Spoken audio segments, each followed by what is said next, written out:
નમસ્કાર દર્શક મિત્રો, નિર્માણ ન્યૂઝમાં આપની સાથે હું છું ધર્મી નકુમ। જે પ્રકારે અત્યારે મતદાન ચાલી રહ્યું છે, ચર્ચા કરવી છે મતદાનને લઈને। મતદારો ઉપર જે પ્રકારનો ક્યાંક ઉત્સાહ જોવા મળ્યો છે, ક્યાંક ચોક્કસ નિરુત્સાહ જોવા મળ્યો છે। ટિકિટ વિતરણની એ પ્રક્રિયા હોય ત્યારથી લઈને જે પ્રકારે ચર્ચા ચાલી રહી હતી સ્થાનિક સ્વરાજ્યની ચૂંટણીને લઈને, આજે કહી શકાય કે ઉમેદવારોની પરીક્ષાનો દિવસ છે। 28 તારીખે આ પરીક્ષાનું પરિણામ આવશે, પણ આજે જ્યારે પરીક્ષાનો દિવસ છે, મતદાનનો દિવસ છે, ચર્ચા કરવી છે મુદ્દાઓ પર કે જે છેલ્લા 5 વર્ષમાં ક્યાંક ભૂલાયા છે, ક્યાંક વિસરાયા છે અને મુદ્દાઓથી ધ્યાન હટીને જનતાને જે પ્રકારે ભ્રમિત કરવામાં આવે છે એના ઉપર ચર્ચા કરવી છે। બીજી તરફ વિરોધ પક્ષ દ્વારા કયા પ્રકારે આ જ્યારે જનતા મુદ્દા ભૂલી છે તો કયા પ્રકારે ભૂમિકા ભજવવામાં આવી છે તેના ઉપર પણ વાત કરવી છે। અત્યારે ખાસ ચર્ચા કરવા માટે આપણી સાથે જોડાયા છે વરિષ્ઠ પત્રકાર મયંક વ્યાસ, સાથે જોડાયા છે રાજકીય વિશ્લેષક મુકેશ ઓઝા અને સાથે જોડાયા છે કોંગ્રેસમાંથી મુકેશ વિશ્વકર્મા અને ભાજપમાંથી નિલેશ સોલંકી। સૌપ્રથમ આપ ચારે એક્સપર્ટનું હાર્દિક સ્વાગત છે નિર્માણ ન્યૂઝમાં। સૌથી પહેલા હું મુકેશભાઈ, વિશ્લેષકજી મુકેશભાઈ, આપની સાથેથી હું ચર્ચા કરવા માંગીશ। શરૂઆત જો કરીએ મુકેશભાઈ, શું લાગે છે આપને કે જે પ્રકારે અત્યારે પ્રચાર પ્રસાર થયો છે ટિકિટ વિતરણથી લઈને અત્યાર સુધી, ક્યાંક સ્થાનિક મુદ્દાઓ ભૂલાયા છે અને એ વાતને લઈને, એ વિગતને લઈને હંમેશા ક્યાંક ચર્ચા થતી હોય છે। સ્થાનિક સ્વરાજ્યની ચૂંટણીમાં સ્થાનિકોના જે મુદ્દા છે એ ભૂલવામાં આવ્યા છે।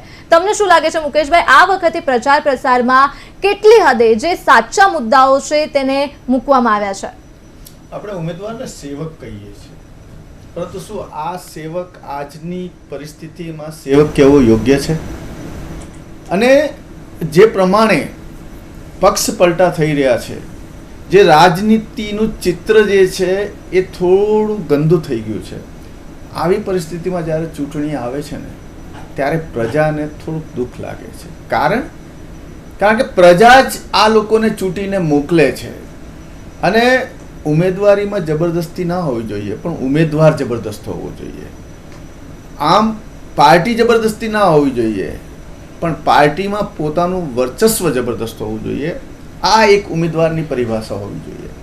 આજે પાર્ટી જોઈને જોઈન્ટ થાય છે, વ્યક્તિત્વ જોઈને નહીં।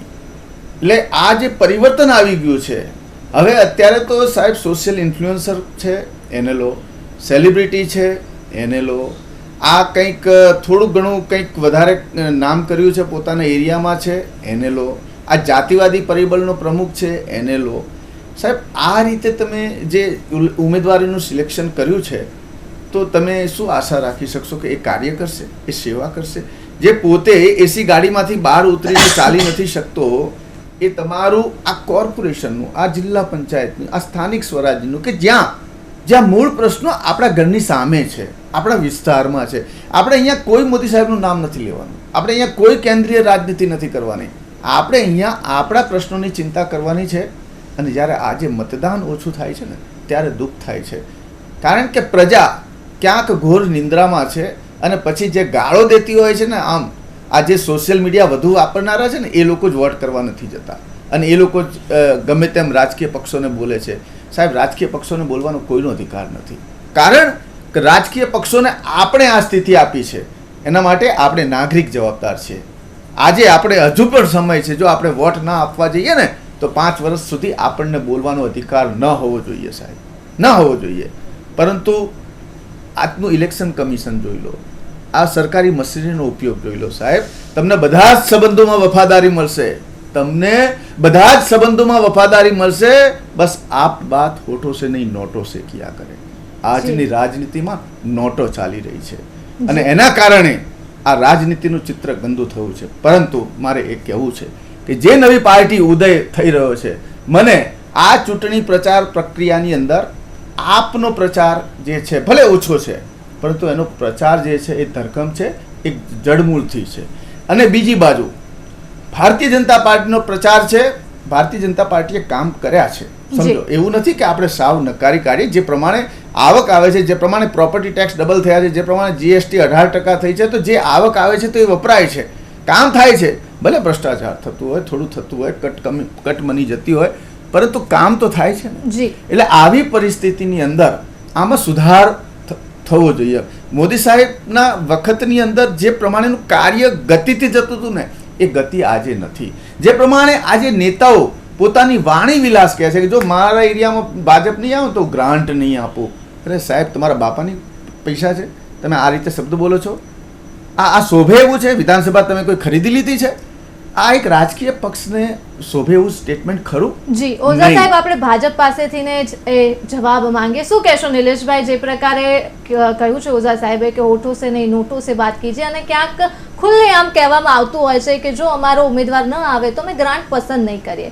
ભાજપમાંથી આ પ્રકારનું જ્યારે નિવેદન આવતું હોય અને આ પ્રકારે જે પૈસાના જોરે કહેવાય છે કે ભાજપ સામ દામ દંડ ભેદની નીતિ અપનાવે છે, એમાં જે દામનો જે શબ્દ છે એ લોકશાહી માટે ખૂબ જ ગંભીર કહેવાય. શું કહેશો? ધર્મી, ભારતીય જનતા પાર્ટીએ જે પંડિત દીનદયાલજીના જે વિચારો હતા કે અંત્યોદય સુધી પહોંચવું જોઈએ, તો ભારતીય જનતા આ નીતિ અપનાવી છે. ભારતીય જનતા પાર્ટીએ જોયું કે આખા ભારતમાં 2 સીટ હતી ને આજે ત્રીજી વાર સેન્ટ્રલમાં અને 30 વર્ષથી ગુજરાતમાં છે. તો ભારતીય જનતા પાર્ટીએ જે ગુજરાતમાં પાણી અછતથી સમૃદ્ધિ કર્યું તો આ નીતિ અપનાવી છે. ભારતીય જનતા પાર્ટીએ જોયું કે ખેડૂતો રાતે પાણી વાળવા જતા હતા, કોઈ આકસ્મિક થતું હતું, કોઈ શિકાર થઈ જતા હતા પશુઓના, કોઈ જાતના કોઈ મૃત્યુ થતા હતા, તો દિવસે વીજળી આપતું આ ગુજરાત કરેલું છે. આ નીતિ અપનાવી છે. આ સરકારે જે કહી શકાય કે 24 કલાક, જે કહી શકાય કે પહેલાંના સમયમાં ખાવાના ટાણે વીજળી જતી રહેતી હતી, વાળોનો સમય હોય ત્યારે વીજળી જતી, આજે 24 કલાક વીજળી આપતું આ સરકારે આ નીતિ અપનાવી છે. જે કહી શકાય કે ગુજરાત ચેલેન્જિંગ હતું, આજે પણ પડકાર છે કે ભાઈ ગુજરાતના 30% એરિયામાં 70% વરસાદ પડે છે અને 70% એરિયામાં 30% વરસાદ પડે છે. તો આ ગુજરાત એક પાણીના વલખા મારતું હતું ને આજે પાણી બચાવવા માટેની યોજના છે. તો આ સરકારની નીતિ છે અને આ સરકારે બતાવ્યું છે. આજે તમે જુઓ કે ઘરે ઘરે નલ સે જલ યોજના, ઘરની બહાર શૌચાલય, તમારા આરસીસી રોડ, પેવર બ્લોક, તમારા ત્યાં જે પથરા હોય કે જે સ્વચ્છતાનું કરી શકાય. રિવરફ્રન્ટમાં એક સમય હતું કે ત્યાં સર્કસો જોવા જતા હતા. આપણે બધાનો ઇતિહાસ છે કે મારા સમયમાં એ વખતે કે મારા માતા પિતાજી અમને સર્કસ બતાવવા લઈ જતા હતા, ત્યાં ગંદકી હતી. આજે તમે જુઓ કે સારામાં સારું એક સ્વચ્છતાનું અભિયાન ત્યાં જોયું છે કે ભાઈ 38થી હવે 40 કે 42 કિલોમીટરનો આ સૌથી મોટો રિવરફ્રન્ટ બનશે. બહારના લોકો જોવા આવે છે ભાઈ આ કઈ રીતે કર્યું.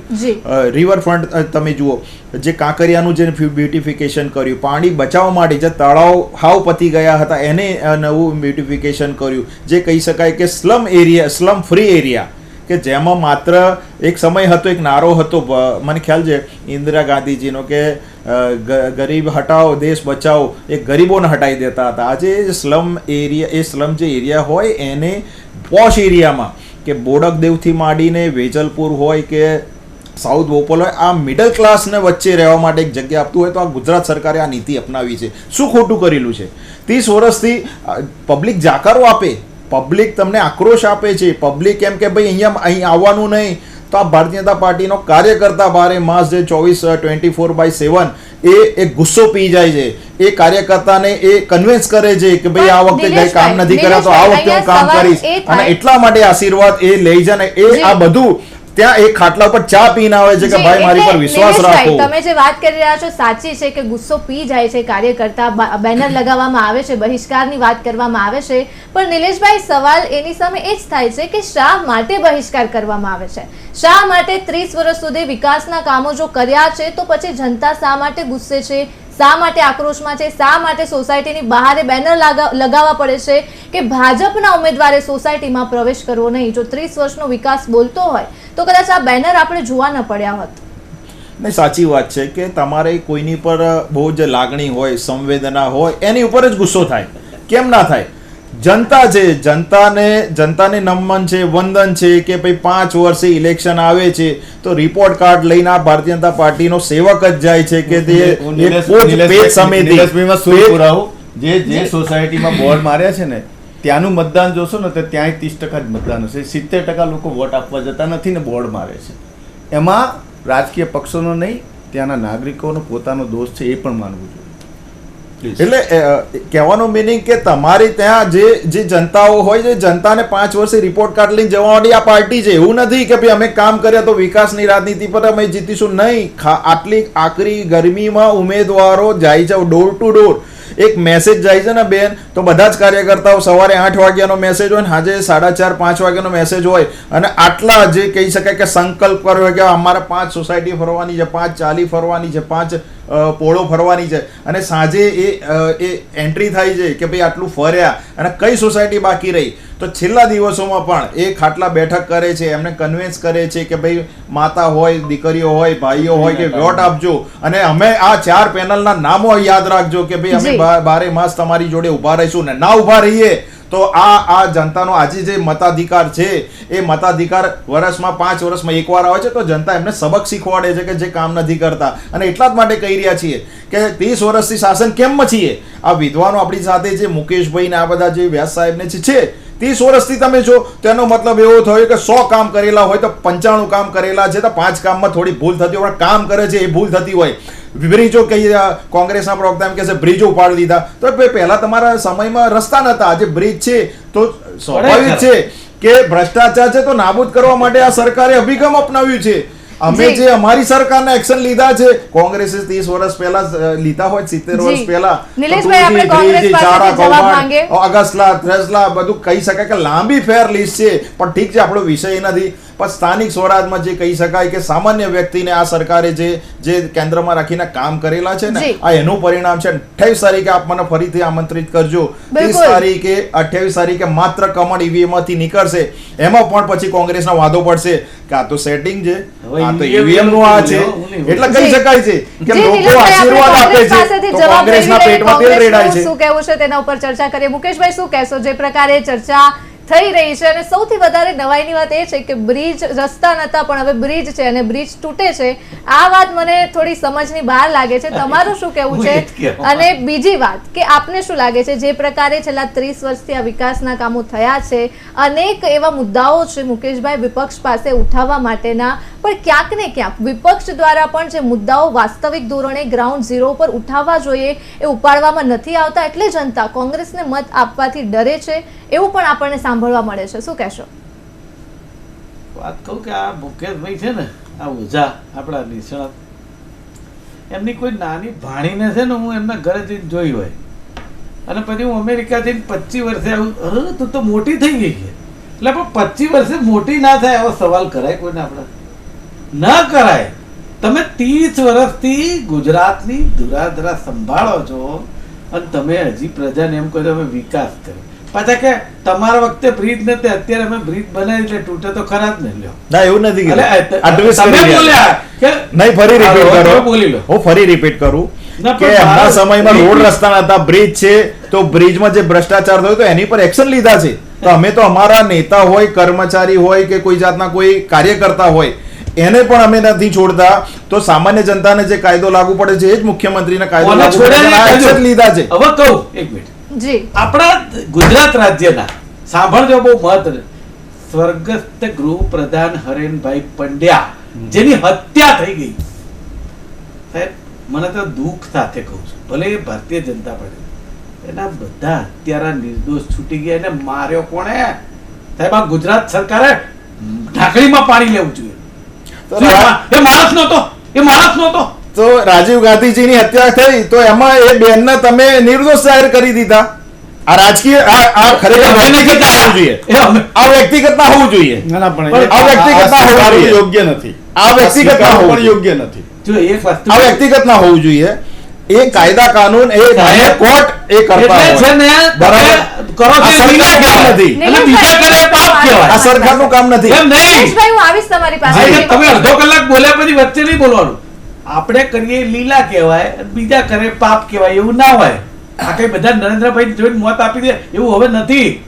આ તમે સમજી લો કે તમે ગંભીરા બ્રિજ જે તૂટ્યો, બરાબર છે, એની પરિસ્થિતિ શું હતી, કેટલા વર્ષો જૂનો હતો એ, બરાબર લખીને આપ્યું હતું અમારા પ્રમુખ અમિતભાઈ ચાવડાએ 2 વર્ષ પહેલા કે આ બ્રિજની મરમ્મત કરવાની જરૂર છે. પૂછી જોજો તમારા સીએમ ભૂપેન્દ્રભાઈ. પણ તમારા નથી, તમારા સીએમ નથી. એટલે તમારા વચ્ચે બોલવાનો શબ્દ હું એટલા માટે કહી રહ્યો છું કે તમારા સીએમ ને પૂછી લેજો. તમે મૂકેલા ભારતીય જનતા પાર્ટીના સીએમ છે નહીં, જે બધા ના હોય, બધી પાર્ટી ના હોય. નિલેશભાઈ હું આવીશ તમારી પાસે. આ મને ઓબ્જેક્શન છે કે તમારા સીએમ ને તમે ક્યારે નહીં કીધું કે તમારો રાહુલ ગાંધી બિલકુલ આપણે ચર્ચા પ્રધાનમંત્રી બધાના હોય, બિલકુલ ચર્ચા મુખ્યમંત્રી કરીશું. બધાના હોય. મુકેશભાઈ, બિલકુલ આપણે તમને પણ સમય મળશે. મુકેશભાઈ, આપને પણ સમય આપવામાં આવશે. મયંકભાઈ, શું કહેશો જે ભલે મારી પ્રકારે વાત તો પૂરી કરો, આ ચર્ચા વચ્ચે જી બોલીને મને 30 સેકન્ડમાં આપની વાત પૂર્ણ કરશો જી. એટલે મારું કેવું એવું છે, જે રીતે 30 વર્ષમાં અને જે રીતે સ્થાનિક સ્તરની આ ચૂંટણી છે એમાં મતદાનમાં જે નિરસતા પબ્લિકમાં દેખાય છે, એટલા માટે જી. કે બેન હું જેટલો ઉત્તર પશ્ચિમ ઝોનનો પ્રભારી છું ને, એના ગામડાઓનો અને જે શહેરોનો પ્રવાસ કર્યો છે ને, એમાં મેં જોયું છે, મેં દરેક ડિબેટમાં કીધું છે કે અમારા જે ગામડાઓ જે આવે છે એની અંદર એમાં ઠાકોર સમાજની જેટલી વસ્તી છે, દલિત સમાજની જેટલી વસ્તી છે, એમણે કહ્યું ને ઘર આપ્યા છે, પણ ઇન્દિરા વસાહતો જે બનાવી છે ને એના રોડ બ્લોક કે ગટરો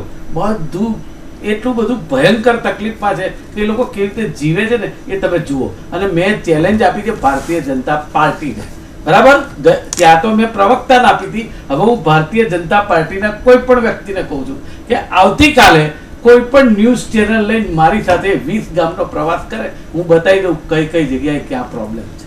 જો ખરેખર ચેલેન્જ સ્વીકારતા હોય તો આવતીકાલે આવે, કાલે કોઈ પ્રચાર નથી કરવાનો, બિલકુલ. કારણ આજે પૂરું થઈ ગયું. જી. પણ કાલે જો એ પ્રજાની નાડ પારખવા માંગતા હોય અને જો વિકાસના બણગા ફૂંકતા હોય તો કાલે મારી ચેલેન્જ સ્વીકાર. જી બિલકુલ. મયંકભાઈ, શું કહેશો જે પ્રકારે આ તમામ ચર્ચાઓ ચાલી રહી છે, ક્યાંક આ જે ચર્ચાઓ થાય છે, પ્રચાર પ્રસાર થાય છે, જે સ્થાનિક મુદ્દા છે એ હંમેશા વિસરાતા હોય છે. આજે જો વાત કરીએ આપણે પ્રચાર પ્રસારની, તો આપણે એવા કેટલાય વિડીયોઝ જોયા છે કે જેમાં સ્થાનિકો જો કચરાનો ઢગલો બતાવે, જો પાણીની સમસ્યા બતાવે તો જય શ્રી રામના નારા લગાવી દેવામાં આવે છે ઉમેદવારો દ્વારા. એટલે આ કયા પ્રકારનો વિકાસ છે, કયા પ્રકારની દિશા છે, અને જે સ્થાનિકોના મુદ્દા છે એ સાંભળવાની જગ્યાએ જો જય શ્રી રામના નારા લાગે તો આપણે આ કયા પ્રકારનું ઇલેક્શન સમજીએ, કયા પ્રકારની લોકશાહી સમજીએ? આ બહુ મોટી કમબખતી, કમનસીબી અને કમજોરી છે કે આપણે ત્યાં આ રીતે સ્થાનિક સમસ્યાઓને ઉપર આવો ઢાંક પીછોડા કરવામાં આવી રહ્યા છે. આવા થાગડ થીગડ કરીને કદી રાજ ચાલે નહીં અને કદી તંત્ર પણ ન ચાલે. કારણ કે જે સ્થાનિક સમસ્યા છે એ સમસ્યા વધતી જાય છે, વાત સાચી, પરંતુ એના ઉકેલ, એના સમયબદ્ધ ઉકેલ માટેનું એક ચોક્કસ માળખાની રચના કરવાની જરૂર છે. આ અત્યારે બધા માળખા છે ટાંચા પડી રહ્યા છે, એટલા માટે કરવાની જરૂર છે કે કોઈ પણ બ્રિજ દાખલા તરીકે બનાવતા હો તો કેટલાય વર્ષોથી એની એ જ પરિસ્થિતિમાં બ્રિજ બનતો જ નથી. ઘણી વખત એવું બને છે કે બ્રિજ બનતો હોય એનો છેડો પણ બીજી જગ્યાએ જ નીકળતો હોય. કેટલાય રસ્તા એવા બને છે કે જે ડેડ એન્ડ પર બનતા.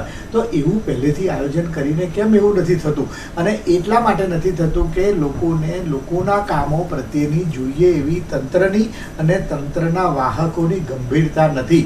સમસ્યા પ્રજાની જે છે એના ઉપર ઢાંક પીછોડો, જે તમે વાત કરી કે સમસ્યા બતાવવામાં આવે, કચરાના ઢગલા બતાવવામાં આવે તો એને માટે જય શ્રી રામના નારા લગાવવામાં આવે છે. બહુ કમનસીબીની વાત છે. ઉપરથી એ લોકોએ એ કચરાને જાતે ઉપાડીને મૂકવું જોઈએ, જે રીતે પેલા સ્વચ્છતા દિવસે જે બધા પહેલાં કચરો નાખે ને પછીથી, અમે તો મીડિયામાં બહુ જોયું છે, કચરો પહેલાં નાખી જાય છે ને પછીથી ફોટા પડાવીને પહેલાં કચરો વાળતા હોય, એવા બધા વિડીયો બધા આવ્યા કરતા હોય છે. એટલે સવાલ એ છે કે આવી ખોટી દંભી વાત નહીં રાખવી જોઈએ. પ્રજાની સમસ્યા છે એ સ્વીકાર કરીને એ પ્રજાની સમસ્યાને ઉકેલ માટેનું એક ચોક્કસ માળખુંથી માંડીને, ચોક્કસ કાર્યક્રમથી માંડીને ચોક્કસ આયોજન કરવું જરૂરી છે. એક બ્રિજનો મેં ઉદાહરણ કરતો હતો કે કોઈ એક બ્રિજ બનતો હોય તો એ આટલા સમયમાં બની જશે, એને માટેનું એક ચોક્કસ કોડ ઓફ કન્ડક્ટ બનાવીને કે ભાઈ આ રીતે થવું જોઈએ, એવું સમગ્ર શહેરની જુદા જુદા પ્રકારની બાબતો, ડેવલપમેન્ટલ વર્ક, સમસ્યાઓ, એ બધાને માટે એક મોનિટરિંગ બોડીને બધાની મોનિટરિંગ કરવાની જરૂર છે. રાજ્ય કક્ષાએથી માંડીને જે રીતે આપણે ત્યાં ચૂંટણી જે છે રાષ્ટ્રથી રાજ્ય કક્ષા, રાજ્યથી પછી પંચાયત, જિલ્લા પંચાયત અને તાલુકા પંચાયત, ગ્રામ પંચાયત લેવલે, તો એ રીતે એ આખી જે લોકોની સમસ્યાઓ જે છે, સિવિક પ્રોબ્લેમ છે, એને માટેનું, એના નિવારણ માટેનું એક ચોક્કસ તંત્ર ગોઠવવાની જરૂર છે. આ તંત્ર છે જ, પરંતુ આ કામ નથી કરતું. એટલે ખરેખર આવું ન થાય, જય શ્રી રામના નારા લોકોએ સાંભળવા ન પડે, એટલા માટે પણ આ રીતે કરી અને કરવાની જરૂર છે. બાકી લોકોની સમસ્યાઓનો ઉકેલ લાવવામાં આવતો નથી, એ નક્કી વસ્તુ છે. બધી જગ્યાએ એવું નથી કે એમને ઝંડા બતાવવામાં આવે છે કે કોઈ જગ્યાએ જાય તો એમને બહિષ્કાર કરવામાં આવે છે, બોર્ડ મારવામાં આવે છે, ગામોમાં કરવામાં આવું નહીં. આજે જ અત્યારે જ એક ચરોતરના ચીખલોડ કરીને ગામની જે સમાચાર આવ્યા છે, જાણવા મળ્યા છે કે સમગ્ર ગામે ચૂંટણીનો બહિષ્કાર કર્યો છે. હવે એવી કેવી પરિસ્થિતિ આવી હશે તો એ ગામના લોકોએ એક પણ વોટ નહીં આપવા ગયા કેમ? એટલે કહેવાનો મતલબ કે પ્રજાનો રોષ છે, અસંતોષ છે, જે નારાજગી છે એ નારાજગીને દૂર કરવી પડશે. એ કોણ દૂર કરશે? જે સત્તાધારી આવે છે એ લોકોએ દૂર કરવી પડશે અને જે વિરોધ પક્ષ છે એ લોકોએ પણ અણિયાળી રીતે બનીને કરવું પડશે. વિરોધ પક્ષ એમની ભૂમિકા ભજવે છે, સત્તાધારી એમની ભૂમિકા ભજવે છે, પરંતુ પ્રજાના કામો થતા નથી એ હકીકત છે. અને આ જે ચૂંટણી છે એ બીજા કોઈ પણ મુદ્દાઓને એમાં કોઈ પ્રાધાન્ય આપવાને બદલે, રાષ્ટ્રીય કક્ષાના, રાજ્ય કક્ષાના બીજા મુદ્દાઓને પ્રાધાન્ય આપવાને બદલે જે સ્થાનિક મુદ્દાઓ છે, સિવિક સમસ્યાઓ છે, એ સિવિક સમસ્યાઓની વાતને કરવાની જરૂર છે. લોકો અત્યારે નળ, પાણી, ગટર, વીજળી એ બધી સમસ્યાઓથી આટલા વર્ષે પણ બહાર આવી શક્યા નથી. એ સમસ્યાઓ સર્જાતી જ જાય છે. બિન આયોજિત બધું થાય છે, બિન પરંપરાગત રીતે થાય છે, નોન ડેવલપમેન્ટ અને નોન પ્રોડક્ટિવ રીતે બધા આયોજનો થતા હોય છે અને એને કારણે કેવું બધી વસ્તુઓ ખોરંભાઈ જાય છે. અને જે રીતે લોકોનો વિકાસ થઈ રહ્યો છે, શહેરી વિકાસ થઈ રહ્યો છે, ગામોનો વિકાસ થઈ રહ્યો છે, ખેતીવાડીના ક્ષેત્રે પણ તમે જુઓ કે ખેડૂત બિચારો આજે એ ગામોની ચૂંટણીમાં, તાલુકા, જિલ્લા પંચાયતની, નગરપાલિકાની ચૂંટણીના લેવલે આ સમસ્યા આવે જ છે કે ખેડૂત બિચારો જે ઉત્પાદન કરે છે એને એના પોષણક્ષમ ભાવ મળતા નથી. કેટલી વખત એને ડુંગળી, બટાકા બધા રસ્તા ઉપર નાખી દેવા પડે છે, ટામેટાના રસ્તાના કોર્નર ઉપર જઈને ઢગલા કરી દેવા પડે છે. એવી પરિસ્થિતિ સર્જાય છે. હવે આ બધી સમસ્યાઓ જે છે એ શહેરી કરતા ગામડાની સમસ્યાઓ જુદી છે. ગામડાના લોકો આજે પણ તમે મયંકભાઈ, આપણે આગળ ચર્ચાને વધારીએ. બિલકુલ જે પ્રકારે ચર્ચા થઈ રહી છે, ઓઝા સાહેબ શું કહેશો? બહિષ્કાર થઈ રહ્યો છે, એક તરફ ગામ આખું બહિષ્કાર કરતું હોય, અમે મત નહીં આપીએ, પણ શું લાગે છે સત્તાકીય પક્ષથી નારાજ હોય, ચલો આપણે સમજીએ કે સમસ્યા છે, ક્યાંક આક્રોશ છે, એટલે આખા ગામ દ્વારા બહિષ્કાર કરવામાં આવે તો વિપક્ષની શું ભૂમિકા? જો સત્તાકીય પક્ષથી નારાજ હોય તો શા માટે વિપક્ષને મત આપી શકે છે, અન્ય કોઈ પક્ષને મત આપી શકે છે, અપક્ષને મત આપી શકે છે? પણ અત્યારે જે પ્રકારે માહોલ જોવા મળી રહ્યો છે કે ચૂંટણીનો જ બહિષ્કાર, અમારે રાજકારણ વિશે વાત જ નથી કરવી, અમારે રાજકારણમાં પડવું નથી, ન લોકશાહીની, ન ચૂંટણીની, ન મતદાનની. શા માટે લોકોનો જે ભરોસો છે, ઉત્સાહ છે, રસ છે એ લોકશાહીમાંથી, ચૂંટણીમાંથી, મતદાનમાંથી ઉઠી રહ્યો છે? પહેલી વાત તો જે કોઈ સોસાયટી ચૂંટણી બહિષ્કાર કરે છે કે કોઈ ગામ ચૂંટણી બહિષ્કાર કરે છે એનાથી ત્યાં ચૂંટણી રોકાતી નથી. વોટિંગ તો થાય છે બીજા એરિયાના કારણે અને પરિણામ જે તે આવતું હોય, જે તે પક્ષમાં આવતું હોય છે. એટલે એ પ્રકારે જે ચૂંટણી બહિષ્કાર કર્યો છે, ઠીક છે કે એક વોટિંગ પર્સન્ટેજમાં થોડું ઘણું ડાઉન આવતું જાય છે ને, પબ્લિકનો ગુસ્સો છે, પરંતુ પરિણામ અટકતું નથી. એટલે એ પ્રજાએ એ પણ સમજવું જોઈએ. પરંતુ તમારે જો પ્રશ્નનો ઉકેલ આપવો હોય તો વોટ કરીને તમે એનો પ્રશ્નનો ઉકેલ લાવી શકો છો. વોટ કરીને નેતાને બોલાવીને ભાઈ અમે 100% તમને વોટ આપીએ છીએ, ચલો તમે અમને પ્રોમિસ આપો, પરંતુ ये मत दे कि कोई शख्स गुनहगार है कितना, ये मत दे कि कोई शख्स गुनहगार है कितना, ये देख तेरे साथ वफादार है कितना. એટલે વફાદારીનું જે પ્રમાણ છે, વફાદાર માત્ર પક્ષ પ્રતિ રહી ગયા છે, નાગરિકો પ્રતિ નહીં. એટલે આજે પ્રજા 5 વર્ષે વોટ માંગવા જાય છે, ઘરે ઘરે જાય છે, છાપરે જાય છે, બધી જગ્યાએ જાય છે, પણ 5 વર્ષ સુધી એ દેખાતા નથી. આ પબ્લિકનો ગુસ્સો છે. એટલે એટલા માટે પબ્લિક ત્રાસે છે. પરંતુ મારે એ કહેવું છે કે જે પ્રકારે આખા દેશની અંદર રાજનીતિ જે ચાલી રહી છે અને સ્થાનિક રાજનીતિ જે ચાલી રહી છે, આ ઇતિહાસમાં અત્યાર સુધીની સૌથી ગંભીર ચૂંટણીને હું આ લઈ રહ્યો છું. જે પ્રમાણે ચૂંટણીનું મતદાન ઓછું થઈ રહ્યું છે એના એક કારણો નથી. પ્રજાએ વોટ આપવા જવું જોઈએ. ચોક્કસ ભ્રષ્ટાચાર ઓછો થયો છે, ભાજપને મત આપવો જોઈએ, કારણ કે ચાલુ સરકાર છે. તમને સંતોષ છે તો ભાજપનો મત આપો, તમને અસંતોષ છે તો તમે વ્યક્તિ નક્કી કરો ને, ઉમેદવાર નક્કી કરો ને. જો તમે સક્ષમ છો તો તમે પોતે ઉમેદવારી કરો ને. પરંતુ સાહેબ આ એક વ્યવસાય થઈ ગયો છે. આજે એમ માનો છો કે 724 ઉમેદવારી થઈ છે, ત્યાં સુધી 4 લોકો જ હતા, ત્યાં સાહેબ 40 લોકો હતા, પરંતુ કોંગ્રેસના, આપના જે મુખ્ય પક્ષોને લઈ લીધા એટલે ત્યાં બિનહરીફ થઈ ગયા. એટલે આ શું થયું? બિનહરીફ કર્યું સાહેબ. આ ખરેખર સરકાર માટે શરમજનક સ્થિતિ ગણાય. કારણ કે બિનહરીફ કરવું એ તમે 3 વસ્તુનો અધિકાર છીનવો છો. એક તો તમે પ્રતિનિધિ જેને સિલેક્શન કરવું છે એનો અધિકાર છીનવો છો, અને બીજું કે ભલે એક વ્યક્તિ રહ્યો પરંતુ બીજો વોટ નોટા છે ને, નોટા શું સૂચવે છે કે ભાઈ આ વ્યક્તિ યોગ્ય નથી, એનો જવાબ આપવા માટે નોટા છે. સાહેબ 8,28,000 નોટાના મત ગઈ 2021ની ચૂંટણીમાં પડ્યા હતા. આ વખતે કેટલા નોટાના આવે છે એ જોવાનું રહ્યું, પરંતુ આ પણ આ અધિકાર છીનવવાની વાત થઈ છે. ખરેખર આના ઉપર પ્રતિબંધ હોવો જોઈએ. બીજું મેં એ પણ કીધું કે સમયાંતરે આ 40-45 ડિગ્રી ગરમીની અંદર તમે આ ચૂંટણી રાખો છો, રવિવારના દિવસે રાખો છો, તો એમાં પણ મેં અગાઉ પણ ચેનલમાં કીધું કે ચૂંટણીનો સમય યા તો વધારો, અથવા તો ડે નાઇટ મેચ રમાતી શકતી હોય, નવરાત્રિ ગરબા થઈ શકતા હોય, રાત્રે જન્માષ્ટમી સુધી લોકો જાગરણ કરી શકતા હોય, તો 10 વાગ્યા સુધી ચૂંટણીનો સમય રાખો. બપોરથી લઈને 10 વાગ્યા સુધી તો લોકો જઈ શકે. આ ખરા બપોરની અંદર જઈ શકતા નથી. અને લગ્નગાળાની આ સ્થિતિ જુઓ, વેકેશનની સ્થિતિ જુઓ. ગુજરાતીઓ તો આમાંય ફરવાના શોખીન છે, લોકો તરત બહાર જતા રહે છે. પરંતુ મારે એટલું જ કહેવું છે કે अपने किरदार से महकता है इंसान. આ ઉમેદવારો માટે કહું છું મિત્રો કે अपने किरदार से महकता है इंसान, चरित्र को पवित्र करने का कोई इत्र नहीं आता. જો તમારામાં વ્યક્તિત્વ સારું હશે, પ્રજા તમને પ્રેમ કરતા હશે તો ચોક્કસ તમને વોટ આપશે, એમાં કોઈ શંકાને સ્થાન નથી. બિલકુલ, ખૂબ સાચી વાત કરી છે આપે. દર્શક મિત્રો, તો હાલ સમય થયો છે એક વિરામનો. ચર્ચા યથાવત રહેશે, ત્યાં સુધી આપ જોતા રહો નિર્માણ ન્યૂઝ.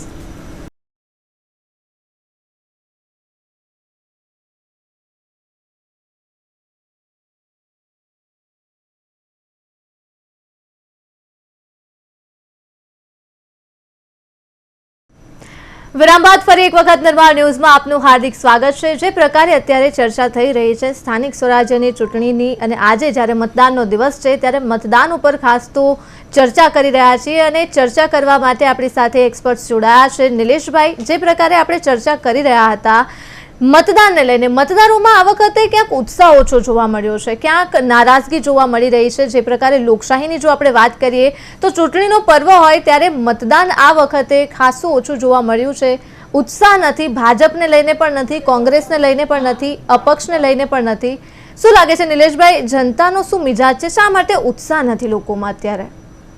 જનતાની વાત કરીએ તો મુકેશભાઈ ઓઝાજીએ ઘણી બધી થોડી સારી એવી શાયરી કરી, તો હું પણ એક શાયરીમાં એડ કરવા માંગીશ કે હવાओं का रुख मोड़ने का दम रखते हैं, वो विकास की राह पर मजबूती से कदम रखते हैं. કે આ સરકારે જે વિકાસના કામો કરેલા છે ને, કોમ્પિટિશન તો કોંગ્રેસ છે જ નહીં ક્યાંય, એટલે અમે તો એમની સાથે કોમ્પિટિશન કરવાના મૂડમાં પણ નથી. અમે જે કામો કરેલા છે એ રિપોર્ટ કાર્ડ લઈને અમે લોકો ઘરે ઘરે ગયેલા છીએ. આકરી ગરમી છે, સવારે સારું મતદાન થયું હતું, બપોરનો સમય સ્વાભાવિક છે કે ઓછું હોય, સાંજે કદાચ 4 વાગ્યાથી 7 વાગ્યા સુધીનો જે સમય છે 6 વાગ્યા સુધીનો, એ એમાં કદાચ વધારે અપડેટ થાય. પણ આપણે કહીએ કે જનતા જનાર્દનનો જે આદેશ હોય છે એ માથે રાખવો પડે છે.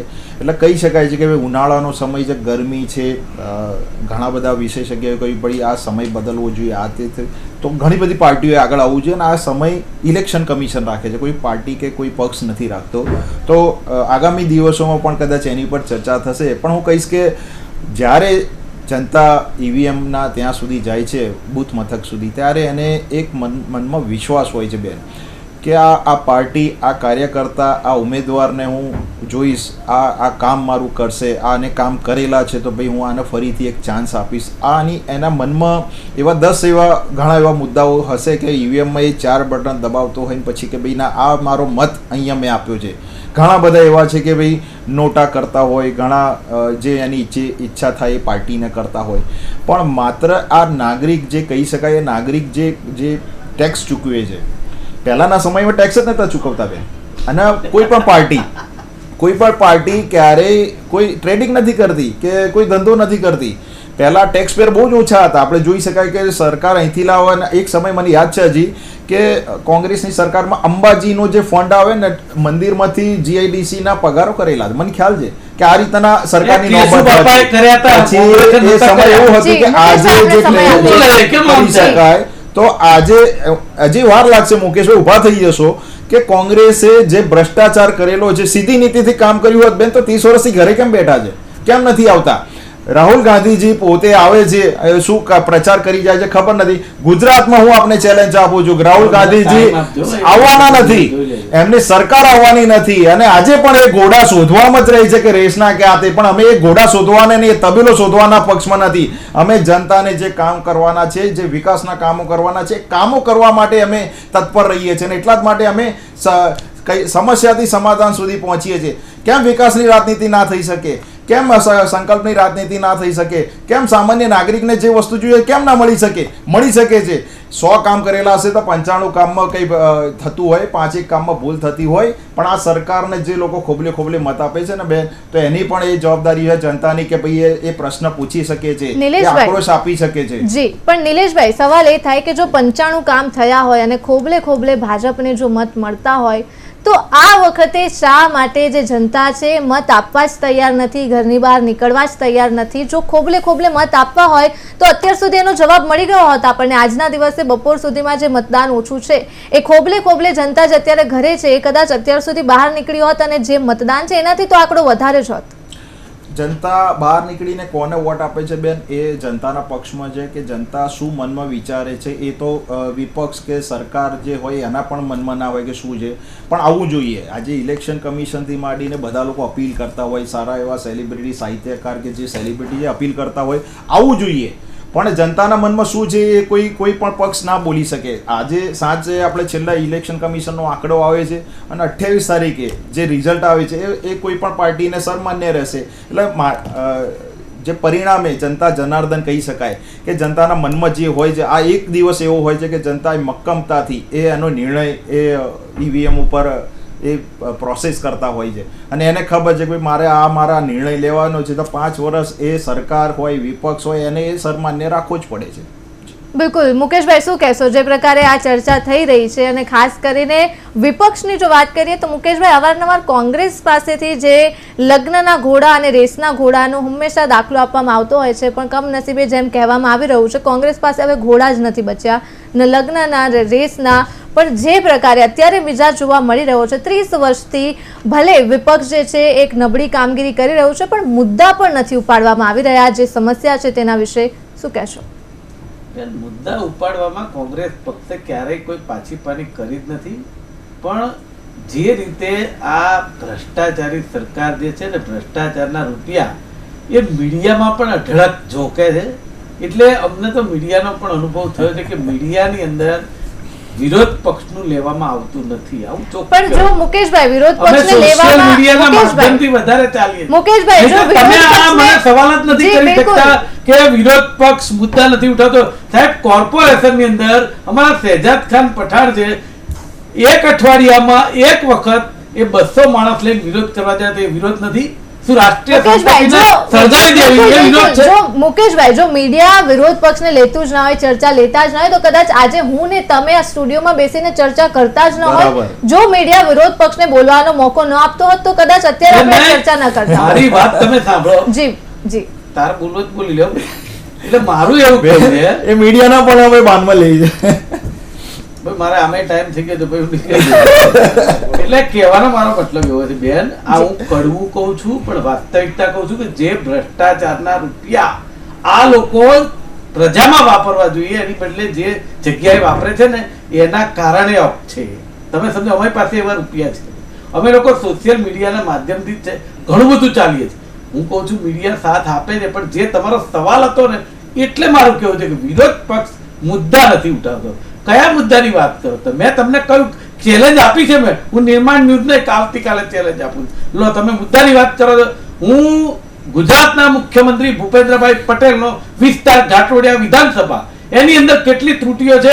આજે ચૂંટણી પતી જશે, આવતીકાલે હું ટાઈમ આપવા તૈયાર છું. તમારી ટીમ લઈને આવો, ભારતીય જનતા પાર્ટીનો કોઈ નેતા આવવા તૈયાર હોય એને લઈને આવો. પણ મુકેશભાઈ, શા માટે અત્યારે જ આપણે ઘાટલોડિયામાં 30 વર્ષનો સમય હતો કોંગ્રેસ પાસે કે મુદ્દા ઉપાડી શકે? એ પછી રાજકોટનું ટીઆરપી ગેમ ઝોન હોય, વડોદરાનું હરણીકાંડ હોય, સુરતની તક્ષશિલા કાંડ હોય કે ગુજરાતમાં જે પ્રકારે દુષ્કર્મની ઘટના ઘટે છે, દહેજની ઘટના ઘટે છે, અનેક અઢળક મુદ્દાઓ છે મુકેશભાઈ. 30 વર્ષમાં પણ જે અવાજ નથી સંભળાયો અને 30 વર્ષ સુધી સરકારે જે પ્રકારે રાજ કર્યું છે, જનતાએ ભાજપને જવાબ આપ્યો છે, એ જ પુરાવો છે કે વિપક્ષ કેટલા મુદ્દા ઉપાડે છે. એટલે હવે તમારે મને બોલવા દેવાનું છે કે તમારે બોલવાનું છે? જી મુકેશભાઈ, મારું એવું કેવું છે, તમે મને રાજકોટનો ટીઆરપી કાંડ કીધો. ટીઆરપી કાંડમાં તમારે ત્યાં કેટલી ડિબેટ કરી, ત્યાં કેટલા કેસ કર્યા અને કેટલા કોંગ્રેસ વાળાનો ઉપર એ લોકોએ કેસ કર્યા, તમે સમજો. ત્યાં કેટલા જણને જે લોકો ગુનેગાર હતા એના ઉપર એક્શન નથી લીધા. બરોડાનો જે હરણીકાંડ થયો એના જે ગુનેગારો છે સાહેબ, એને જામીન મળે ને અને જેના નિર્દોષ લોકો જતા રહે ને એ કોર્ટની બહાર ઉભા હોય ને તો હસતા હસતા જતા હોય. આ સરકારે એ કામ કર્યું છે. તમે સમજી લો, તક્ષશિલાની તમે વાત કરી તો તક્ષશિલાની અંદર એ ચૂક કોની? સરકારના વિભાગની, ફાયર વિભાગની. જ્યારે ટીઆરપી કાંડ થયો ને ત્યારે સફાળા જાગ્યા અને પેલા સાગઠિયા જેવા અધિકારીઓ કરોડો રૂપિયા બનાવીને બેઠા અને એની ઉપર ખાલી નામના કેસ કરવામાં આવે. આ પેલા કલેક્ટર રાણા કેટલા રૂપિયાનું કૌભાંડ કર્યું છે આ સરકારના ઓઠા હેઠળ માત્ર એક જણને પૂરી દેવામાં આવે એટલે એ બધું ઢંકાઈ જાય. ગુજરાતની અંદર કેટલા ડમી ખેડૂતો છે, એના ઉપર સરકાર ક્યાં એક્શન લઈ રહી છે? ભ્રષ્ટાચારના રૂપિયા ખાલી લઈ લે છે એમની પાસે. તમે અમદાવાદની જો રાઈડ કાંડ થયો, અરે હું કહું છું આ તમે પનીર છે ને, આ તમારે ત્યાં હમણાં નાસ્તો કર્યો ને તો મને પનીર ખાતા બીક લાગતું હતું. મેં કીધું આ પનીર અસલી છે કે નકલી?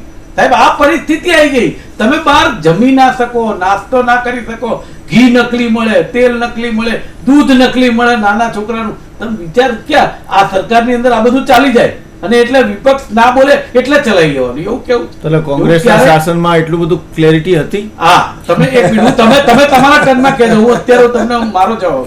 મારું કેવું એવું છે, કોંગ્રેસમાં શાસનમાં શું હતું ને 30 વર્ષની વાત કરી રહ્યા છે. કોંગ્રેસના શાસનમાં ક્લેરિટી હતી ને હતી. હું નળમાંથી પાણી પી શકતો હતો સાહેબ.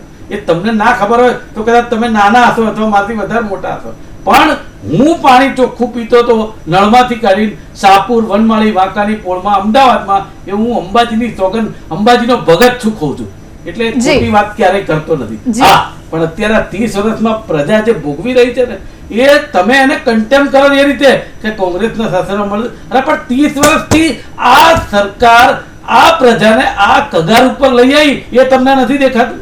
મને ખબર નથી પડતી. તમે ડિફરન્સીસ એટલે 30 વર્ષ પહેલા શું હતું એટલે અમે આ કરી શકીએ એવી વાત છે. આ ભાઈએ કીધું તમારા વખતે બ્રિજ નતા, અમે બનાવીએ તો તૂટે ખરા. રોડ નતા, રોડ બનાવીએ તો તૂટે. ખોટું જઈ રહ્યું છે. મારું કેવું એવું છે, મારું કેવું એવું છે કે જે તૂટ્યો છે અત્યારે એના હિસાબે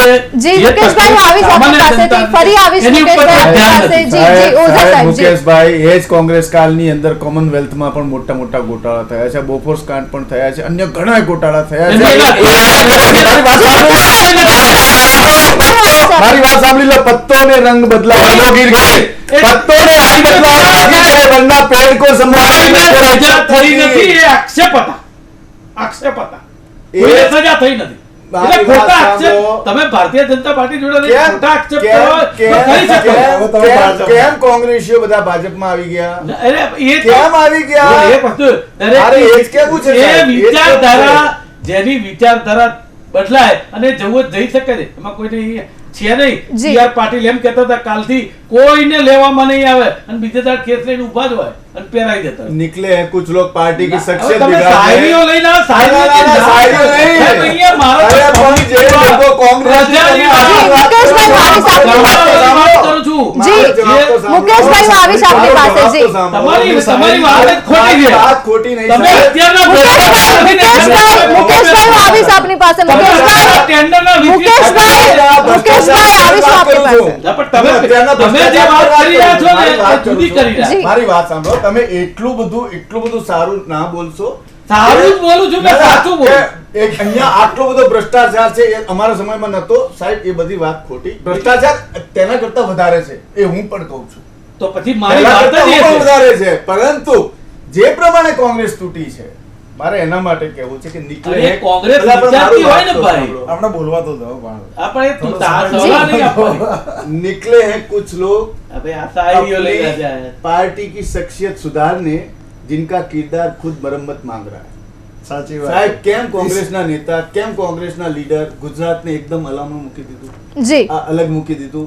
આજે કોંગ્રેસ પાસે આટલો સરસ મુદ્દા હતા, મોંઘવારીથી પ્રજા પીરસાઈ રહી છે. એમની પણ મારી વાત મોંઘવારીના સાંભળો. મુદ્દા અમે મારી ઉઠાવ્યા વાત છે. સાંભળો. અરે ઉઠાવ્યા, પરિણામ આવવું જોઈએ. તો પરિણામ આવશે. પરિણામ આવશે. તમે આ ચૂંટણીમાં જોશો. એન્ટી ઇન્કમ્બન્સી ક્યાં છે? ક્યાં છે એન્ટી અરે આ લોકોને પાછા કાઢે છે. 50% મતદાન છે. ભારતીય જનતા પાર્ટીના ઉમેદવારોને પાછા કાઢે છે. એ લોકો બિનહરીફ થવા પ્રયત્ન કરે છે. શેના માટે? તમારે 14 લાખ મતદારો જોડે દ્રોહ કર્યો છે તમે. બિલકુલ મુકેશભાઈ, હું આવીશ આપની પાસે. જી મુકેશભાઈ, આપણા જી, ઘરનો જી. છોકરો બગડે, એક જ વાત કહું. આપણા ઘરનો જી. છોકરો બગડે તો અત્યારે આપણે મેસેજ વાત જુઓ. જી. કહેવાય. આપણે એ વાત અમારા કહેવાય. બોડકદેવના પ્રભારી જે કેવલજી ઠાકોરનો મેસેજ આવ્યો છે કે બોડકદેવની અંદર અન્નપૂર્ણા સોસાયટી એનું મતદાન કરવાનું સ્થળ જજીત બંગલો એસજી હાઈવે કુદાઈને લઈ ગયા. આ બાજુ અમારા ઉમેદવાર વિનોદ મકવાણાનો ફોન આવ્યો કે જાનકી વસાહતની જગ્યાએ અનુપમ સ્કૂલમાં લઈ ગયા. 2-3 કિલોમીટર ફેરવી નાખે જી. એટલે મતદાન ના કરી શકે. જી મુકેશભાઈ, હું આવીશ ફરી આપની પાસે. મયંકભાઈ, શું કહેશો આ જે પ્રકારે આ ચર્ચા ચાલી રહી છે? મયંકભાઈ, મુકેશભાઈ અનેક પ્રકારની જી જી ટૂંકમાં જી આજનો દિવસ છે ને, બધા નેતાઓ પ્રજાને પગે લાગે છે અને 5 વર્ષ પ્રજા નેતાઓને પગે લાગે છે ના, એ અને તો કામ અમે નથી કરાવે છે. લગાડતા ભાઈ. આ પ્રકારનું એક જે એ ચરિત્ર તમારા સાચી વાત છે. બેઠાએ લગાડતા. બિલકુલ, ચરિત્ર બની બિલકુલ. ગયું છે. ના ના એની મુકેશભાઈ, અંદર આપણે સ્વીકારવું રહ્યું આ પરિવર્તન વાસ્તવિકતા છે. લાવવાની તાકાત ઓઝા સાહેબ કહે છે બિલકુલ વાસ્તવિકતા છે. મયંકભાઈ, શું કહેશો આ ચર્ચામાં જે પ્રકારે ક્યાંક એવું કહેવામાં આવી રહ્યું છે કે પ્રજા પીડાઈ રહી છે, આટલા વર્ષોથી એ ભોગવી રહી છે, ભાજપ સરકારના સત્તામાં પ્રજા જે છે ભોગવી રહી છે, પણ મયંકભાઈ એ પણ વાસ્તવિકતા છે કે જો પ્રજા ભોગવતી હોત તો 30 વર્ષ સુધી ભાજપને મોકો જ ના આપ્યો હોત. 30 વર્ષ સુધી, 5 વર્ષ સુધી કોઈ માણસ ભોગવે, પણ 30 વર્ષ સુધી કોઈ પ્રજા કઈ રીતે ભોગવી શકે? એટલે એક વાસ્તવિકતા એ પણ છે. અને જે પ્રકારે વિપક્ષ કહી રહ્યું છે કે મુદ્દા અમે ઉપાડીએ છીએ, અમે વાત કરીએ છીએ, તો પછી શા માટે વિપક્ષને મોકો નથી મળતો? સવાલ સમસ્યાઓનો છે, પરંતુ વિરોધ પક્ષ ઉપર હજી પાર્ટીને ગુજરાતના મતદારોને જો આપણે વાત કરી રહ્યા છીએ એટલે ગુજરાતના મતદારોને હજી ફરીથી ભરોસો પડતો નથી. એ પણ એટલી જ હકીકત છે. ચાહે આમ આદમી પાર્ટી હોય, ચાહે કોંગ્રેસ પાર્ટી હોય, એના મુદ્દા સાચા છે એવું એના પ્રચાર વખતે જનારાઓ, કાર્યકર્તાઓ, નેતાઓને સાંભળવા કદાચ મળતા હશે, પરંતુ જ્યારે વોટ આપવાની વાત આવે છે ત્યારે આપણા ગુજરાતના મતદારો ખૂબ જ સંકુચિત બની જાય છે. નથી આ બાજુ વોટ આપતા, નથી આ બાજુ વોટ આપતા, વોટ આપવા જતા નથી. અને એ વોટ નહીં આપવાની એક જે પ્રકારની ગુનાહિત માનસિકતા હું તો કહું એ એવા પ્રકારની જે દાખવી રહ્યા છે એ એમણે જ સહન કરવું પડશે. કારણ કે આ એક છેલ્લો સમય છે. મને એવું લાગે છે કે આ જે રીતે છેક તળિયે જઈ રહ્યું છે મતદાનની આખી પ્રક્રિયા અને ચૂંટણીની આખી માનસિકતા કે ભાઈ આપણે આપણા ઉમેદવારને ચૂંટવા જોઈએ, પણ લોકોને ભરોસો પડતો નથી. નથી આ બાજુ ભરોસો પડતો, નથી આ બાજુ ભરોસો પડતો. લોકો વોટ આપવા જતા નથી અને વોટ આપવા જતા નથી. એટલે હવે પછીની જે પરિસ્થિતિ સર્જાશે એ એક હથ્થુપણું જશે અને એક હથ્થુપણું ત્યાં સુધી જશે કે લોકો ક્યાં સુધી એને સહન કરી શકશે. એટલે કે લોકશાહીની તંદુરસ્ત પ્રક્રિયા જળવાઈ રહે એ માટે વોટ આપવા જવું જરૂરી છે, પરંતુ વોટ નથી આપવા જતા એટલે એ પણ છે. પરંતુ એના થકી જે લોકોને ટૂંકા વોટિંગના અંદર પણ બહુમતી મળે છે એ લોકોએ હરખાઈ જવાની જરૂર નથી. કારણ કે આવતીકાલે લોકોનો જે રોષ છે, આક્રોશ છે, લોકોની જે વિમાસણ છે એ બીજી રીતે પણ પ્રગટ્યા વગર રહેવાની નથી. કારણ કે જે લોકોથી કંટાળીને બીજી પાર્ટીને, એક પાર્ટીથી વર્ષો સુધી સત્તા સોંપી, એક પાર્ટીને વોટ આપ્યા પછીથી બીજી પાર્ટીને આટલા વર્ષો સુધી આટલી વિટંબણાઓ સહન કર્યા પછી પણ જે રીતો વળગી રહે છે એ આવતીકાલે બીજું કંઈક પસંદ કરી શકે છે. પરંતુ આ એક ભારતીય જનતા પાર્ટીને માટે અને કોંગ્રેસ પક્ષ બંનેને માટે એક આ ચૂંટણી મહત્વના ટેસ્ટ કેસ પ્રમાણે એ અનુસારની છે કે ભાઈ આ લોકો વોટ કેમ નથી આપતા? અમે આટલું બધું કન્વિન્સિંગ કરીએ છીએ, અમે સત્તાધારી પક્ષના ભ્રષ્ટાચારો, કૌભાંડો અને એની બિનકાર્યક્ષમતાને ઉઘાડી પાડી રહ્યા છીએ, તે છતાં પણ પ્રજા હજુ કેમ આટલા બધા ભરોસો નથી મૂકતી? અને બીજી બાજુ ભારતીય જનતા પાર્ટી, સત્તાધારી પાર્ટીએ પણ વિચારવાની જરૂર છે કે અમે આટલો બધો પ્રચાર કર્યો, અમને જ્યારે કચરાના ઢગલા બતાવે છે તે વખતે અમે જય શ્રી રામના નારા લગાડ્યા, તે છતાં પણ હવે અમારે કઈ દિશામાં ખરેખર પ્રજાને, જ્યાં સુધી સિવિક ઇસ્યુ છે, સિવિક ચૂંટણીનો સવાલ છે, નાગરિક ચૂંટણીનો એટલે કે સ્થાનિક સ્વરાજ્યની ચૂંટણીનો સવાલ છે, તો એમાં ભારતીય જનતા પાર્ટીએ પણ મથામણ કરવી પડશે, વિચારણા કરવી પડશે કે ભાઈ આપણે આ કઈ દિશામાં આવું ક્યાં સુધી કર્યા કરશું, ક્યાં સુધી બધાને બિનહરીફ એ કર્યા કરશું. જે રીતે ઓઝાજીએ કહ્યું કે ભાઈ બિનહરીફ કરવાને કારણે એક તો મતદારનો મતાધિકારનો જે એ હક પણ જતો રહે છે, એને પસંદગી કરવાનો અવકાશ જ રહેતો નથી. કોઈની ઉપર જૂના કેસો લાદી અને એને ગેરલાયક ઠેરવવા, એના ફોર્મમાં ગરબડો લાવીને મૂકવા, કોઈ બીજા કારણોસર લાવીને મૂકવા, એમ કરીને એ બિનહરીફ કરવાની જે હોડ મચી છે એ હું તો એમ કહું છું કે આ અત્યંત ઘાતક પરિસ્થિતિ છે. મયંકભાઈ, એટલે અહીંયા સવાલ બીજો એ પણ થાય કે જે પ્રકારે આપણે વાત તો કરીએ છીએ પણ 28 તારીખે પરિણામ આવશે. મયંકભાઈ, શું લાગે છે? ગુજરાત ભાજપનો ગઢ છે, આપણે સૌ જાણીએ છીએ, અપેક્ષા છે આપણને કે પરિણામ શું આવવાનું છે સૌ જાણે છે. તેની વચ્ચે મયંકભાઈ, આપનો અનુભવ શું કહે છે? 28 તારીખે પરિણામમાં ફેરફાર થવાની કેટલી શક્યતા? મને બહુ ફેરફાર થવાની શક્યતા એટલા માટે નથી લાગતી કે જે લોકો પોકેટ્સ છે એ લોકો પછી વોટ નથી આપતા, અને જે લોકો વોટ આપે છે એ લોકોની પણ એક માનસિકતા એ પ્રકારની છે કે એ અમુક પ્રકારે જ વોટ આપશે, અને જે લોકો વિમુખ રહ્યા છે એ પોતાનો રોષ વ્યક્ત કરીને રહ્યા છે.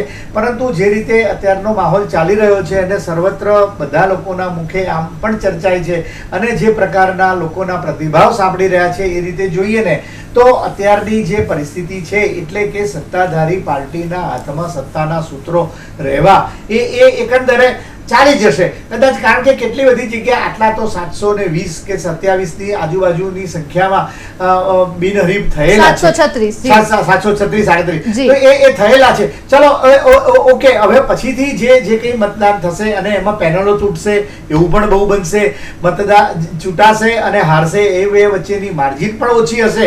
પરંતુ અને છેલ્લે તો બધું જિસકે હાથ મેં હોતી હૈ લાઠી ભેંસ વહી લે જાતા હૈ, એટલે એના જેવી વાત છે. એટલે આ બધું છેલ્લે તો પછી આ રીતે થયા કરશે.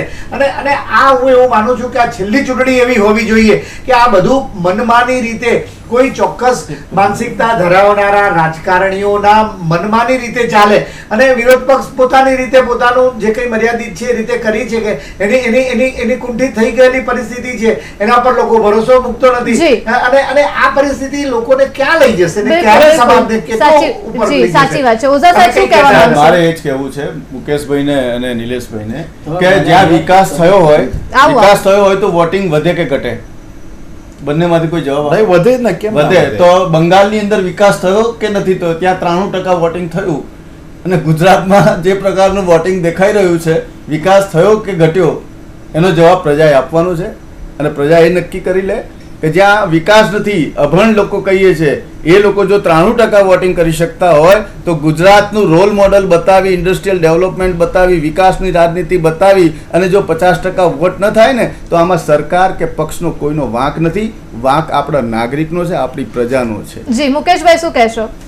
જો તમે મયંકભાઈ જે વાત કરી કે 30 વર્ષથી ભારતીય જનતા પાર્ટી સરકાર છે, વિરોધ પક્ષ ઉપર કોઈ વિશ્વાસ નથી, આ એક વાત છે. બીજી વાત એવી છે કે આ વખતની ચૂંટણી દરેક વખતે મયંકભાઈ જો 80 સીટ સુધી પહોંચી છે કોંગ્રેસ પાર્ટી, 55 ગોધરાકાંડ હતો ત્યારે 52 થી વધારે વિધાનસભાની સીટો આવી હતી. પણ મૂળ ગુજરાતની અંદર સ્થાનિક મુદ્દા, સ્થાનિક પ્રશ્નો એક બાજુ મૂકી હિન્દુ, મુસલમાન અને ભગવાન શ્રી રામની વાત ક્યાંય કામની વાત નથી હોતી. ભગવાન શ્રી રામ વિશ્વના છે, પણ છતાં એ રામનો ઉપયોગ કરી અને એ લોકો મત લે છે ને, ભાવનાત્મક મુદ્દાઓ ઉઠાવી અને જે ખરેખર મુદ્દા છે પ્રજાના એ એક બાજુ મુકાઈ જાય છે, અને ગુજરાતની પ્રજા જે છે એ ભાવનાત્મક મુદ્દાથી એ વોટ આપી દે છે. બિલકુલ. નિલેશભાઈ, શું કહેશો? જે પ્રકારે આ વાત છે, છેલ્લો સવાલ આ ચર્ચાનો, શું લાગે છે પરિણામમાં કેટલો ફેરફાર જોવા મળશે? અને બીજું કે ભાજપ જે છે મુદ્દા ભટકે છે તેમ છતાં પણ 28 તારીખે શું પરિણામ આવશે? ભગવાન શ્રી રામના નામે બેન અમે વોટ માંગ્યા હોત, ભગવાન શ્રી રામ છે, રામ મંદિર પ્રચાર કરવા માટે અમારી સોસાયટીમાં કેસેટો લઈને આવ્યા છે. એક મિનિટ કે ભગવાન શ્રી રામના નામે વોટ માંગ્યો હોત ને બેન, તો ફૈઝાબાદની સીટ આજે ભારતીય જનતા પાર્ટીના પક્ષમાં હોય. એટલે સીધું ઉદાહરણ છે. ગુજરાતની વાત થાય છે, આધ્યાત્મિક સ્થાનિક છે ચૂંટણી કે જે ગુજરાતમાં. હોય ફૈઝાબાદની શ્રી ક્યાં રામ, વાત અરે બેન છે? તમે પણ નામ લઈ શકો છો, મુકેશભાઈ પણ લઈ શકે છે. એટલે એનો આ રાજકીય રીતે એનો રંગ નાખવો એટલે પ્રચાર કરવા કઈ રામની બરાબર. કેસેટ લઈને ના આવે હા. કોઈ સોસાયટી. અને એ તો હવે તમે નામ ના આનતા હોય, રાહુલ ગાંધીજી રામ મંદિર ના જતા હોય તો એમાં રાહુલ ગાંધી નો વાક. અમે તો પ્રચાર કરવા જય શ્રી રામ માટે બોલીએ મુદ્દા છીએ. જોઈએ, ભગવાન રામને અમે તો મુદ્દા વળાય. અરે હિન્દુત્વ વાળી પાર્ટી જય શ્રી રામ બોલીએ અરે છીએ. હિન્દુત્વવાળી તમારો પાર્ટી તમારો ગટરને રસ્તા કરો ને, તમારે હિન્દુત્વ આવે છે બીજા એમાં. ધર્મનું કંઈ બોલવું હોય તો બોલી તમારે લો ને. નળ ગટર કોણ ના પાડે રસ્તા છે? કરો. હિન્દુત્વની તમારે- વાત નથી અરે આવતી. તો- અરે તો જનતા નળ છે. ગટર રસ્તા જય છે શ્રી ને રામ પણ દરેક કહે. કોમને લાગુ પડે. મહાદેવ પણ કહે. કઈ હિન્દુત્વને હિન્દુ લાગુ છે. ના પડે, દરેક કોમને લાગુ તમને પડે. હવે હિન્દુઓ પર પણ શક થઈ જાય. બોલો હવે આ પાર્ટીમાં નળ શું ગટર કહેવાનું? રસ્તાની વાત કરો. આપણે કોઈ બીજા ધર્મની વાત નળ કરતા હોય જી. ગટર રસ્તાની વાત કરો. એમના તાકાત છે તો કોઈ બીજા તમે ધર્મની વાત કરી ખેડૂતોની વાત શકે. કરો. માત્ર હિન્દુઓની વાત કરવાની.